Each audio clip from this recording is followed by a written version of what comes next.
Bem-vindo ao estudo da imunologia. O que é imunologia? Bem, imunologia é a ciência que estuda o sistema imune e os diversos mecanismos de defesa do nosso corpo contra agentes patogênicos. Além disso, ela estuda também algumas falhas nesse sistema que podem originar algumas doenças. O estudo da imunologia não é um estudo muito simples. Por quê? Bem, ao começar a estudar, você vai perceber que as coisas acontecem mais ou menos da seguinte forma. Você tem uma célula A, que é ativada por um patógeno, vamos dizer uma bactéria, que ativa uma segunda célula B. Essa segunda célula B ativa uma terceira célula C.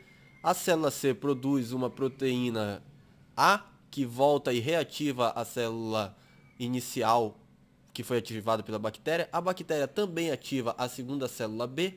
Além disso, a célula C produz uma terceira coisa que desencadeia um processo no sangue e ativa alguma substância, uma proteína que realiza um processo no endométrio.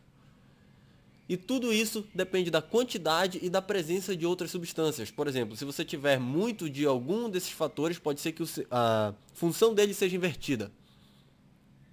Igualmente, se você tiver alguns coadjuvantes no meio dessa ação, pode ser que ela seja potencializada ou minimizada. Então, entender toda essa gama de reações é uma coisa realmente complexa. Por causa disso, é mais interessante que nós, ao estudar imunologia, a menos que você queira ser um imunologista ou esteja estudando um ramo específico desta, você foque naquilo que é mais importante, nos processos e princípios que regem essas interações e nos principais agentes. Tentar focar em cada um deles isoladamente vai ser um trabalho muito complexo, muito difícil.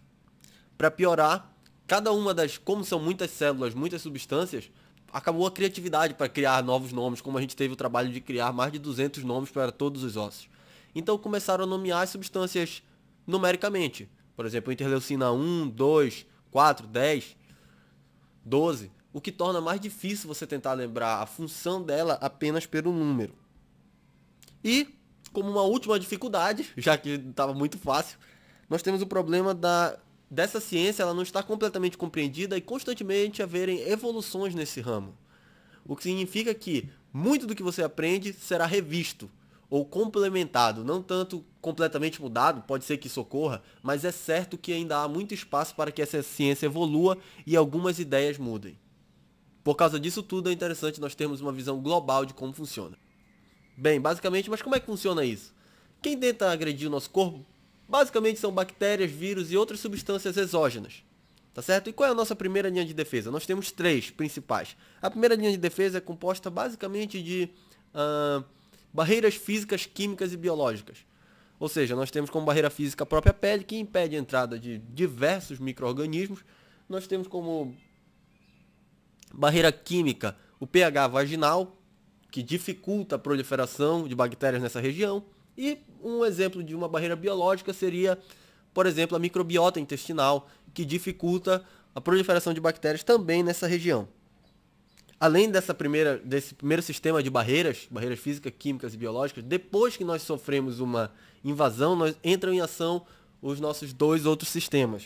O sistema imunológico adquirido e o sistema imunológico inato, ou inato e adquirido. É importante frisar que essa é uma divisão didática, principalmente para estudo e para compreensão mais simplificada desse processo. Em realidade, todos esses mecanismos estão agindo conjuntamente, como a gente explicou anteriormente.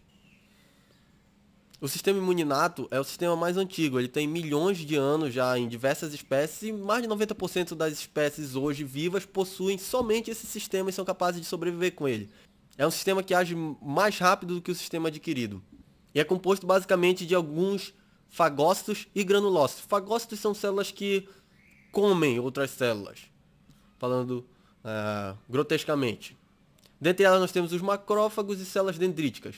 E os granulócitos são células que têm grânulos que vão ser liberados para ajudar no combate a alguma infecção ou algo do gênero. Além disso, nós temos o sistema complemento, que é um conjunto de proteínas plasmáticas que auxilia nesse processo. E alguns mediadores inflamatórios. Tudo isso compõe o sistema imune inato. O sistema imune adaptativo é mais novo, mais recente e mais complexo. Como o nome já deve dar para perceber, o sistema imune adaptativo demora um pouco mais para entrar em ação. Em compensação, como ele é adaptativo, ele é capaz de adquirir maior especificidade para o patógeno em questão, mantendo posteriormente uma memória também desse evento. O que significa que se você tiver uma reinfecção por aquele mesmo patógeno, este é o sistema que será responsável por fazer com que a segunda infecção seja mais fraca do que a primeira. Esse é o sistema que faz com que, geralmente, as pessoas só peguem catapora uma vez na vida. Isso tudo é responsabilidade do sistema imune adaptativo. E quem compõe esse sistema, basicamente, são os linfócitos. Nós temos os linfócitos B e os linfócitos T, principalmente, que são... Os linfócitos B são responsáveis pela imunidade humoral e os linfócitos T pela imunidade celular. Por que isso? Porque os linfócitos B, eles liberam anticorpos. Esse humoral é relativo ao humor de líquido, né, aquoso, e não o humoral de comédia. E os linfócitos e esses anticorpos, proteínas, estão nesse humor. Por causa disso, ele é conhecido como sistema imunológico humoral. E o sistema celular, os linfócitos T, se divide em dois, linfócitos T killer e linfócitos T helper. Pelo inglês já dá para ter uma ideia do que eles fazem. O killer basicamente destrói células que foram infectadas e o helper ajuda outras células no combate. Quem faz a ligação entre esses dois sistemas são principalmente as células apresentadoras de antígenos, APC, da sigla em inglês. São células que basicamente mostram para outras células que está havendo um ataque e uma infecção. E demonstram quem está atacando. As principais células apresentadoras de antígeno são as células dendríticas e os macrófagos, que fazem parte do sistema imune inato. E fazem a ligação ao sistema imune adquirido. Ativando células T imaturas que farão a ativação de subsequentes células para a defesa do corpo. Por fim, isso tudo não acontece sempre na mesma localização. Você já deve ter visto que algumas pessoas com câncer de medula ou alguns outros tipos de acometimento têm as suas funções imunológicas comprometidas. Isso se deve à participação de diversos órgãos do corpo nesse sistema. Os principais órgãos são medula, que é um órgão primário que produz as células brancas, que são os principais agentes, linfonodos, o baço, o timo, que funciona como um amadurecedor de linfócitos, e por último, o fígado, que tem uma participação direta através de produção de proteínas que vão auxiliar nesse processo.